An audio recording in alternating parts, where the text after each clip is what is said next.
തമ്പുരാനെ, വിശുദ്ധകുരിശിൻ്റെ അടയാളത്താലെ ഞങ്ങളുടെ ശത്രുക്കളെന്ന് ഞങ്ങളെ രക്ഷിക്കണം. തമ്പുരാനെ, പിതാവിനെ പുത്രനെ പരിശ്രമൻ്റെ നാമത്തിലാമേ. ആദ്യം മുതലുണ്ടായിരുന്നതും ഞങ്ങൾ കേട്ടതും സ്വന്തം കണ്ണുകൊണ്ട് കണ്ടതും സൂക്ഷിച്ച് വികസിച്ചതും കൈകൊണ്ട് സ്പർശിച്ചതുമായ ജീവൻ്റെ വചനത്തെപ്പറ്റി ഞങ്ങൾ അറിയിക്കുന്നു. വിശുദ്ധ യോഹന്നാന്റെ ലേഖനം 1 തിരുവചനമാണ് നമ്മളിപ്പോൾ വായിച്ചു കേട്ടത്. വിശുദ്ധ യോഹന്നാന്റെ സുവിശേഷം ആമുഖം. യേശുവിൻ്റെ ശിഷ്യനായി യോഹന്നാനാണ് 4ാമത്തെ സുവിശേഷത്തിൻ്റെ കർത്താവെന്ന് പാരമ്പര്യം സാക്ഷ്യപ്പെടുത്തുന്നു. ഗ്രന്ഥകർത്താവിനെ യേശുവിൻ്റെ പ്രത്യക്ഷ ശിഷ്യനായും അവിടുത്തെ ജീവിതത്തിലെ സംഭവങ്ങളും ദൃക്സാക്ഷിയെയും ചിത്രീകരിക്കുന്ന 2 സന്ദർഭങ്ങൾ സുവിശേഷത്തിൽ നിന്ന് കാണുന്നുണ്ട്.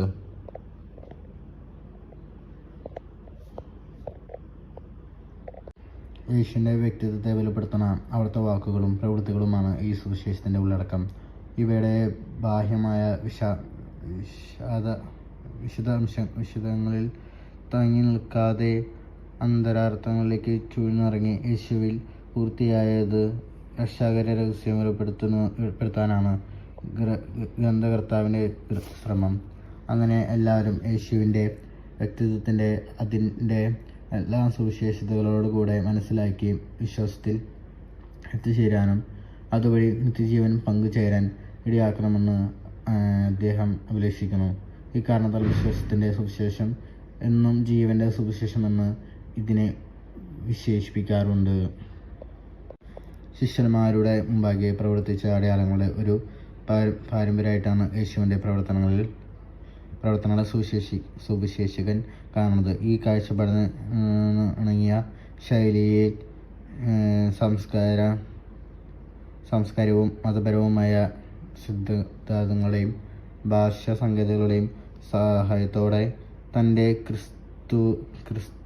ക്രിസ്തുനുഭവത്തിലെ അടിസ്ഥാന ഘട്ടങ്ങൾ വിശദീകരിക്കാനായ അദ്ദേഹം ഈ പരിശ്രമത്തിൽ ജ്ഞാനവാദം, ദൈവവാദം, യഹൂദചിന്ത, യവനചിന്ത തുടങ്ങിയ സമകാലീന ചിന്താധാരകളും അദ്ദേഹത്തെ സ്വാധീനിച്ചിട്ടുള്ളതായി കാണുന്നു. വിശുദ്ധ യോഹന്നാന്റെ സുവിശേഷം 1 വചനം മനുഷ്യനായി. ആദിയിൽ വചനമുണ്ടായിരുന്നു, വചനം ദൈവത്തോടു കൂടെയായിരുന്നു, വചനം ദൈവമായിരുന്നു. അവൻ ആദിയിൽ ദൈവത്തോടു കൂടെയായിരുന്നു. സമസ്തവും അവനിലൂടെ ഉണ്ടായി. ഒന്നും അവന് കൂടാതെ ഉണ്ടായിട്ടില്ല. അവനിൽ ജീവനുണ്ടായിരുന്നു. ആ ജീവൻ മനുഷ്യരുടെ വെളിച്ചമായിരുന്നു. ആ വെളിച്ചം ഇരുളിൽ പ്രകാശിക്കുന്നു.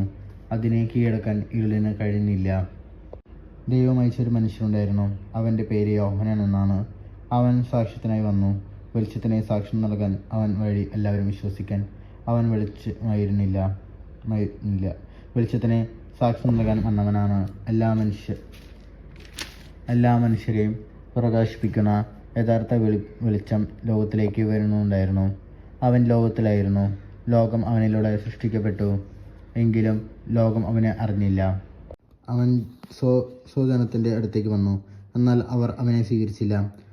തന്നെ സ്വീകരിച്ച് എല്ലാവർക്കെല്ലാം, തൻ്റെ നാമത്തിൽ വിശ്വസിക്കുന്നവർക്കെല്ലാം ദൈവമക്കളാകാൻ അവന് കഴിവ് നൽകി.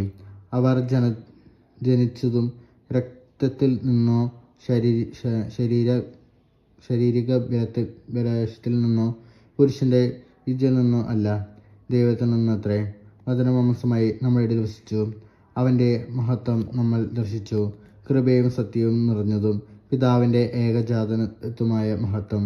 യോഹന്നാൻ അവന് സാക്ഷ്യം നൽകിക്കൊണ്ട് വിളിച്ചു പറഞ്ഞു, ഇവനെ പറ്റിയാണ് ഞാൻ പറഞ്ഞത്.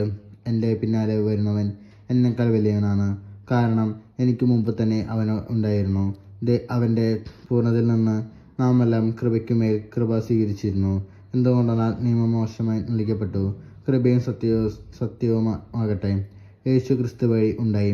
ദൈവത്തെ ആരും ഒരിക്കൽ കണ്ടിട്ടില്ല. പിതാവുമായി ബന്ധം പുലർത്തുന്ന ദൈവം തന്നെയാണ് ഏകജാതനെന്ന് അവിടുത്തെ വെളിപ്പെടുത്തിയത്. വിശുദ്ധ യോഹന്നാന്റെ സുവിശേഷം 2 വാക്യങ്ങൾ. നീ ആരാണ് എന്ന് ചോദിക്കാൻ യഹൂദർ ജെറുസലേമിൽ നിന്ന് പുരോഹിതന്മാരെയും ലേവ്യരെയും അയച്ചപ്പോൾ യോഹന്നാന്റെ സാക്ഷ്യം ഇതായിരുന്നു, ഞാൻ ക്രിസ്തുവല്ല, ഞാൻ അസത്യഗ്രന്ഥമായി പ്രഖ്യാപിച്ചു.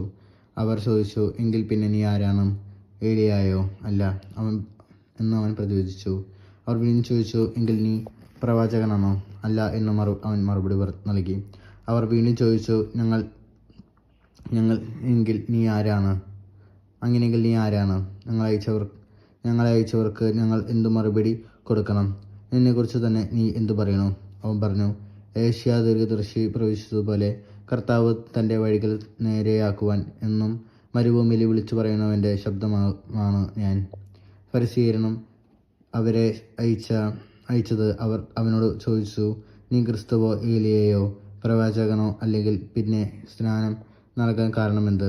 യോഹന്നാൻ പറഞ്ഞു, ഞാൻ ജലം കൊണ്ടും സ്നാനം നൽകുന്നു.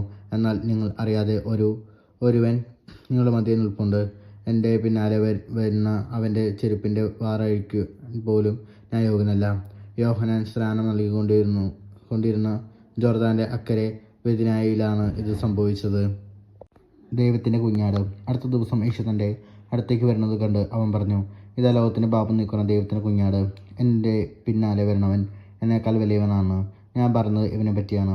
കാരണം എനിക്ക് മുമ്പ് തന്നെ ഇവനുണ്ടായിരുന്നു. ഞാനും ഇവനും അറിഞ്ഞിരുന്നില്ല. എന്നാൽ അവൻ ഇവനെ ഇസ്രായേലിന് വെളിപ്പെടുത്താൻ വേണ്ടിയാണ് ഞാൻ വന്ന് ജലത്താൽ സ്നാനം നൽകുന്നത്. ആത്മാവ് പ്രാവിനെ പോലെ സ്രോതത്തിൽ നിന്ന് ഇറങ്ങി വന്ന് അവൻ്റെ മേൽ ആവസിക്കുന്നത് ഞാൻ കണ്ടു എന്ന് യോഹന്നാൻ സാക്ഷ്യപ്പെടുത്തി. അവൻ എന്നെ അറിയുന്നില്ല. എന്നാൽ ജലം കൊണ്ട് സ്നാനം നൽകാൻ എന്നെ അയച്ചവൻ എന്നോട് പറഞ്ഞിരുന്നു, ആത്മാവ് ഇറങ്ങി വന്ന് അവരുടെ മേൽ വസിക്കുന്നത് നീ കാണുന്നുവോ? അവനാണ് പരിശുദ്ധാത്മാവ് കൊണ്ട് സ്നാനം നൽകുന്നവൻ. ഞാൻ അത് കാണുകയും ഇവൻ ദൈവപുത്രനാണെന്ന് എനിക്ക് സാക്ഷ്യപ്പെടുത്തുകയും ചെയ്തിരിക്കുന്നു. ആദ്യ ശിഷ്യന്മാർ.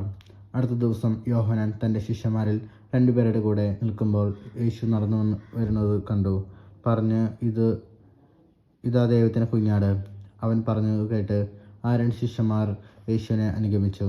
യേശു തിരിഞ്ഞ് അവർ തൻ്റെ പിന്നാലെ വരുന്നത് കണ്ട് ചോദിച്ചു, നിങ്ങൾ എന്ത് അന്വേഷിക്കുന്നു? അവൻ ചോദിച്ചു, റബ്ബി, ഗുരു എന്നാണ് ഇതിനർത്ഥം. അങ്ങ് എവിടെയാണ് വസിക്കുന്നത്? അവൻ പറഞ്ഞു, വന്ന് കാണുക. അവർ ചെന്ന് അവൻ വസിക്കുന്ന ഇടം കാണുകയും അന്ന് അവനോട് കൂടെ താമസിക്കുകയും ചെയ്തു. അപ്പോൾ ഏകദേശം 10 മണിക്കൂറായിരുന്നു. യോഹന്നാൻ പറഞ്ഞത് കേട്ട് അവനെ അനുഗമിച്ച് ആ 2 പേരിൽ ഒരുവൻ ശിമയോൻ പത്രോസിൻ്റെ സഹോദരൻ അന്ത്രയോസിയായിരുന്നു. അവൻ ആദ്യമേ തൻ്റെ സഹോദരനായ ശിമയോനെ കണ്ട് അവനോട്, ഞങ്ങൾ മിശിഹായെ ക്രിസ്തുവിനെ കണ്ട് എന്ന് പറഞ്ഞു. കർത്താവിനെ യേശുവിൻ്റെ അടുത്ത് കൊണ്ടുവന്നു. യേശു അവനെ നോക്കി പറഞ്ഞു, നീ യോഹന്നാൻ്റെ പുത്രനായ ശിമയോനാണ്. കേഫ, പാറ എന്ന് നീ വിളിക്കപ്പെടും. ഫിലിപ്പോസും നഥാനയേലും. പിറ്റേ ദിവസം അവർ ഗലീലയിലേക്ക് പോകുന്നൊരുങ്ങി.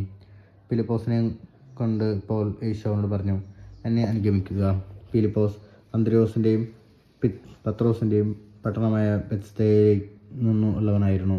ഫിലിപ്പോസ് നഥാനയേലിനെ കണ്ട് അവനോട് പറഞ്ഞു, മോശയുടെ നിയമത്തിലും പ്രവാചക ഗ്രന്ഥങ്ങളിലും ആരെപ്പറ്റി എഴുതിയിരിക്കുന്നുവോ അവനെ, ജോസഫിൻ്റെ മകൻ നസറത്തിൽ നിന്ന് യേശുവിനെ ഞങ്ങൾ കണ്ടു.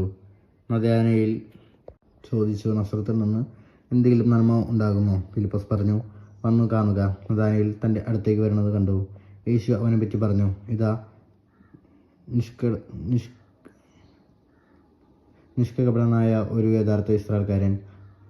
അപ്പോൾ നഥാനയേൽ ചോദിച്ചു, നീ അങ്ങനെ അറിയണോ?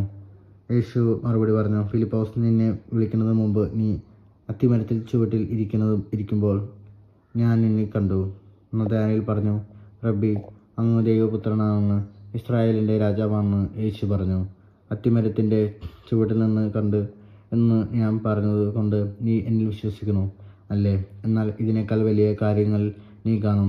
അവൻ തുടർന്ന്, സത്യസത്യമായി ഞാൻ നിങ്ങളോട് പറയുന്നു, സ്വർഗ്ഗം തുറക്കപ്പെടുന്നതും ദൈവദൂതന്മാർ കയറി പോകുന്നതും മനുഷ്യപുത്രൻ്റെ മേൽ ഇറങ്ങി വരുന്നതും നിങ്ങൾ കാണും.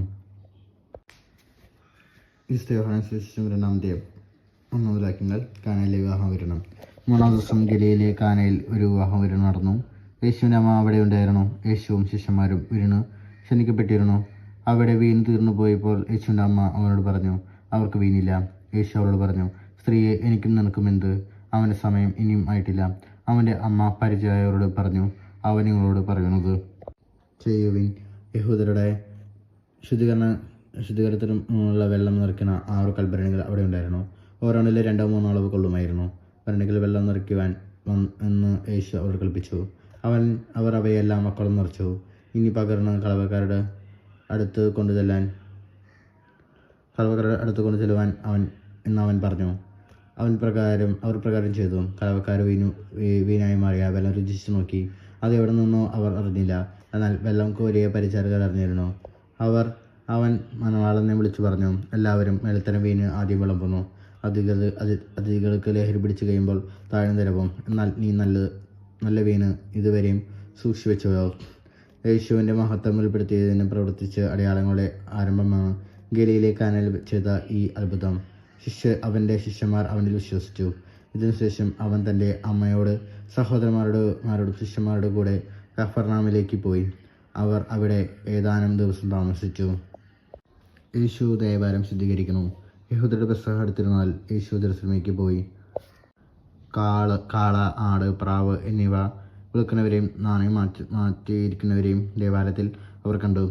അവൻ കയറുകൊണ്ട് ഒരു ചമ്മട്ടി ഉണ്ടാക്കി അവരെ എല്ലാവരും ആടുകളോടും കാളകളോടും കൂടെ ദേവാലയത്തിൽ നിന്ന് പുറത്താക്കി. നാണയമാറ്റക്കാരുടെ നാണയങ്ങൾ ചിതറുകയും മേശകൾ തട്ടി മറിക്കുകയും ചെയ്തു.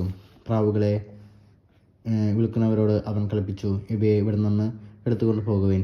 എൻ്റെ പിതാവിൻ്റെ ആലയം നിങ്ങൾ കച്ചവട സ്ഥലമാക്കരുത്. അവിടുത്തെ ആലയത്തെക്കുറിച്ചുള്ള തീക്ഷ്ണത എന്നെ വിഴുങ്ങിക്കളയുകയും എന്നെ എഴുതപ്പെട്ടിരിക്കുന്നതും അപ്പോൾ അവൻ ശിഷ്യന്മാർ അനുസ്മരിച്ചു. യഹൂദർ അവനോട് ചോദിച്ചു, ഇത് ചെയ്യുവാൻ നിനക്ക് അധികാരം ഉണ്ടെന്നതിന് എന്തടയാളമാണ് നീ ഞങ്ങളെ കാണിക്കുക? യേശു മറുപടി പറഞ്ഞു, നിങ്ങൾ ഈ ദേവാലയം നശിപ്പിക്കുക. 3 ദിവസത്തിനകം ഞാനത് പുനരുദ്ധാനിക്കും. യഹൂദർ ചോദിച്ചു, ഈ ദേവാലയം പണിയുവാൻ 46 സംവത്സരം എടുത്തു. വെറും 3 ദിവസത്തിനകം നീ അത് പുനരുദ്ധരിക്കുമോ? എന്നാൽ അവൻ പറഞ്ഞത് തൻ്റെ ശരീരമാകുന്ന ആലയത്തെ പറ്റിയാണ്. അവൻ മരിച്ചവരിൽ നിന്ന് ഉയർപ്പിക്കപ്പെട്ടപ്പോൾ അവൻ്റെ ശിഷ്യന്മാർ അവൻ ഇത് പറഞ്ഞിരിക്കണമെന്ന് ഓർമ്മിക്കുകയും അങ്ങനെ വിശുദ്ധ ലിഖിതവും യേശു പ്രതീക്ഷിച്ച വചനവും വിശ്വസിക്കുകയും ചെയ്തു. പെസഹ തിരുനാളിന് അവൻ ജെറുസലേമിലിരിക്കുമ്പോൾ പ്രവർത്തിച്ച അടയാളങ്ങൾ കണ്ട് വളരെ പേർ അവൻ്റെ നാമത്തിൽ വിശ്വസിച്ചു. യേശുവാകട്ടെ അവരെ വിശ്വസിച്ചില്ല. കാരണം അവൻ അവരെ എല്ലാവരും അറിഞ്ഞിരുന്നു. യേശുവിനെ പറ്റി അവരുടെ സാക്ഷ്യം അവൻ ആവശ്യമായിരുന്നില്ല. മനുഷ്യനുള്ളത് എന്താണെന്ന് അവൻ വ്യക്തമായി അറിഞ്ഞിരുന്നു. വിശുദ്ധ യോഹന്നാൻ സുവിശേഷം 3-ാം അധ്യായം. യേശുവും നിക്കോദെമോസും. പരിസേയരിൽ നിക്കോമോദോസ് എന്നു പേരായ ഒരു യഹൂദ പ്രമാണിയുണ്ടായിരുന്നു. അവൻ രാത്രി യേശുവിൻ്റെ അടുത്ത് വന്നു പറഞ്ഞു, റബ്ബി, അങ്ങ് ദൈവത്തിൽ നിന്ന് വന്ന് ഒരു ഗുരുവിനാണ് ഞങ്ങൾ അറിയണു. ദൈവം കൂടെയില്ലെങ്കിൽ ഒരുവനും നീ ചെയ്യുന്ന ഈ അടയാളങ്ങൾ പ്രവർത്തിക്കാൻ കഴിയുകയില്ല. യേശു പറഞ്ഞു, സത്യസത്യമായി ഞാൻ എന്നോട് പറയുന്നു, വീണ്ടും ജനിക്കുന്നില്ലെങ്കിൽ ഒരുവനും ദൈവരാജ്യം കാണാൻ കഴിയുകയില്ല. നിക്കോദെമോസ് ചോദിച്ചു, പ്രായമായി മനുഷ്യനെ ഇത് എങ്ങനെ സാധിക്കും? അമ്മയുടെ ഉദരത്തിൽ വീണ്ടും പ്രവേശിച്ച അവന് ജീവിക്കാൻ കഴിയുമോ? യേശു പ്രതികരിച്ചു, സത്യസത്യമായി എന്നോട് പറയുന്നു, ജലത്താലും ആത്മാവിനാലും ജീവിക്കണമെങ്കിൽ ഒരുവനും ദൈവരാജ്യത്തിൽ പ്രവേശിക്കുക സാധ്യമല്ല. മാംസത്തിൽ നിന്ന് ജനിക്കുന്നതും മാംസമാണ്, ആത്മാവിൽ നിന്ന് ജനിക്കുന്നതും ആത്മാവും. നിങ്ങൾ വീണ്ടും ജനിക്കണം എന്ന് ഞാൻ പറഞ്ഞതുകൊണ്ട് നീ വിസ്മയിക്കേണ്ട. കാറ്റ് അതിന് ഇഷ്ടമുള്ളിടത്തേക്ക് വീശുന്നു, അതിൻ്റെ ശബ്ദം നീ കേൾക്കുന്നു, എന്നാൽ അത് എവിടെ നിന്ന് വരുന്നുവെന്ന് അവിടത്തേക്ക് പോകുന്നെന്ന് നീ അറിയുന്നില്ല. ഇതുപോലെയാണ് ആത്മാവിൽ നിന്ന് ജനിക്കുന്ന ഏവനും. ഇതെല്ലാം എങ്ങനെ സംഭവിക്കും എന്ന് നിക്കോദെമോസ് ചോദിച്ചു. യേശു പറഞ്ഞു, നീ ഇസ്രായേലിലെ ഗുരുവല്ലേ? നിന്നോട് ഇക്കാര്യം ഒന്നും മനസ്സിലാക്കുന്നില്ലേ? സത്യമായി എന്നോട് പറയുന്നു, ഞങ്ങൾ അറിയുന്നവയെ പറ്റി സംസാരിക്കുന്നു, കണ്ടവയെ പറ്റി സാക്ഷ്യപ്പെടുത്തുന്നു, എന്നിട്ടും ഞങ്ങൾ സാക്ഷ്യം നിങ്ങൾ സ്വീകരിക്കുന്നില്ലേ? ഭൗമിക കാര്യങ്ങളെപ്പറ്റി ഞാൻ പറഞ്ഞത് നിങ്ങൾ വിശ്വസിക്കുന്നില്ലെങ്കിൽ സ്വർഗീയ കാര്യങ്ങൾ പറഞ്ഞാൽ എങ്ങനെ വിശ്വസിക്കും? സ്വർഗത്തിൽ നിന്നിറങ്ങി വന്ന മനുഷ്യപുത്രനല്ലാതെ മറ്റാരും ഇതുവരെ സ്വർഗത്തിൽ കയറിയിട്ടില്ല. മോശ മരുഭൂമിയിൽ സർപ്പത്തെ ഉയർത്തി ഇതുപോലെ തന്നിൽ വിശ്വസിക്കുന്നവനും നിത്യജീവൻ ഉണ്ടാക്കുന്നതിനും മനുഷ്യപുത്രനും ഉയർത്തപ്പെട്ടിരിക്കുന്നു. എന്തെന്നാൽ അവനിൽ വിശ്വസിക്കുന്ന ഏവനും നശിച്ചു പോകാതെ നിത്യജീവൻ പ്രാപിക്കുന്നതിനു വേണ്ടി തൻ്റെ ഏകജാതനെ നൽകാൻ തക്കവിധം ദൈവം ലോകത്തെ അത്രമാത്രം സ്നേഹിച്ചു. ദൈവം തൻ്റെ പുത്രനെ ലോകത്തിലേക്ക് അയച്ചത് ലോകത്തിൻ്റെ ശിക്ഷയ്ക്ക് വിധിക്കാനല്ല, പ്രത്യുത അവൻ വഴി ലോകം രക്ഷ പ്രാപിക്കാനാണ്. അവനിൽ വിശ്വസിക്കുന്ന ഒരുവനും ശിക്ഷയ്ക്ക് വിധിക്കപ്പെടുന്നില്ല. വിശ്വസിക്കാത്തവനോ ദൈവത്തിൻ്റെ ഏകജാതൻ്റെ നാമത്തിൽ വിശ്വസിക്കുകയും മൂലം നേരത്തെ തന്നെ ശിക്ഷിക്കുകയും വിധിക്കപ്പെട്ടിരിക്കുന്നു. ഇതാണ് ശിക്ഷാവിധി. പ്രകാശം ലോകത്തിലേക്ക് വന്നിട്ടും മനുഷ്യ പ്രകാശത്തേക്കാൾ അധികമായി അന്ധകാരത്തെ സ്നേഹിച്ചു. കാരണം അവരുടെ പ്രവൃത്തികൾ തിന്മ നിറഞ്ഞതായിരുന്നു. തിന്മ പ്രവർത്തിക്കുന്നവർ പ്രകാശത്തെ വെറുക്കുന്നു. അവൻ്റെ പ്രവൃത്തികൾ വെളിപ്പെടുത്തിയിരിക്കുന്നതും അവൻ വരുന്നുമില്ല. സത്യം പ്രവർത്തിക്കുന്നവൻ വെളിച്ചത്തിലേക്ക് വരുന്നു. അങ്ങനെ അവൻ്റെ പ്രവൃത്തികൾ ദൈവൈക്യത്തിൽ ചെയ്യുന്നവനെയും വെളിപ്പെടുത്തുന്നു. സ്നാപകൻ്റെ ദൗത്യം. ഇതിനുശേഷം യേശു ശിഷ്യന്മാരുടെ യൂദയാദേശത്തേക്ക് പോയി. അവിടെ അവൻ അവരോടൊത്ത് താമസിച്ചു. സ്നാനം നൽകിയ തുല എനോനിൽ വെള്ളം ധാരാളമുണ്ടായിരുന്നതാൽ അവിടെ യോഹന്നാൻ സ്നാനം നൽകിയിരുന്നു. ആളുകൾ അവൻ്റെ അടുത്ത് വന്ന് സ്നാനം സ്വീകരിച്ചിരുന്നു. യോഹന്നാൻ ഇനിയും കാരാഗൃഹത്തിൽ അടയ്ക്കപ്പെട്ടിരുന്നില്ല. അവൻ്റെ ശിഷ്യന്മാരും ഒരു യഹൂദനും തമ്മിൽ ശുദ്ധീകരണത്തെപ്പറ്റി തർക്കമുണ്ടായി. അവൻ യോഹന്നാനെ സമീപിച്ച് പറഞ്ഞു, ഗുരു, ജോർദാൻ്റെ അക്കരെ നിന്നോട് കൂടെ ഉണ്ടായിരുന്നവൻ നീ ആരെ പറ്റി സാക്ഷ്യപ്പെടുത്തിയോ അവൻ ഇതാ ഇവിടെ സ്നാനം നൽകുന്നു.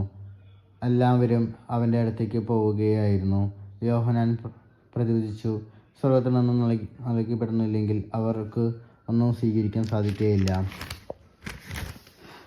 ഞാൻ ക്രിസ്തുവല്ല, പ്രത്യുത അവനും മുമ്പേ ഐക്യപ്പെട്ടവനാണ് എന്ന് ഞാൻ പറഞ്ഞതിന് നിങ്ങൾ തന്നെ സാക്ഷികളാണ്.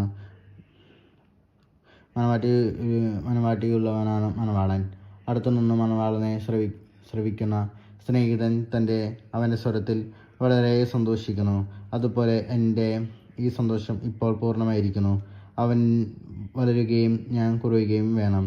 ഉന്നതത്തിൽ നിന്ന് വരുമ്പോൾ എല്ലാവർക്കും ഉപരിയാണ്. ഭൂമിയിൽ നിന്നുള്ളവൻ ഭൂമിയുടേതാണ്.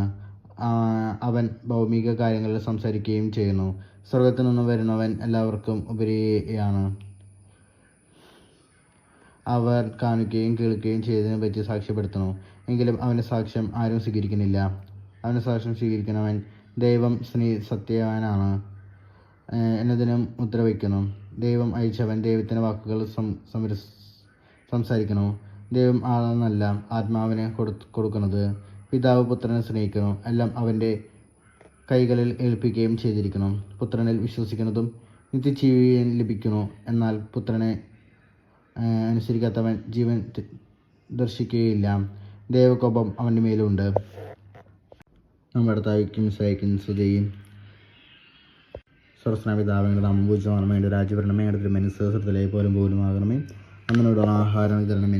ചെറിയവരോട് ഞങ്ങൾ ക്ഷമിച്ചിരിക്കുന്നത് പോലെ ഞങ്ങളെ ക്ഷണിക്കണമേയുള്ള പ്രാന്തിൽപ്പെടുത്തരുത്. ഇതിനെ രക്ഷിക്കണമേ.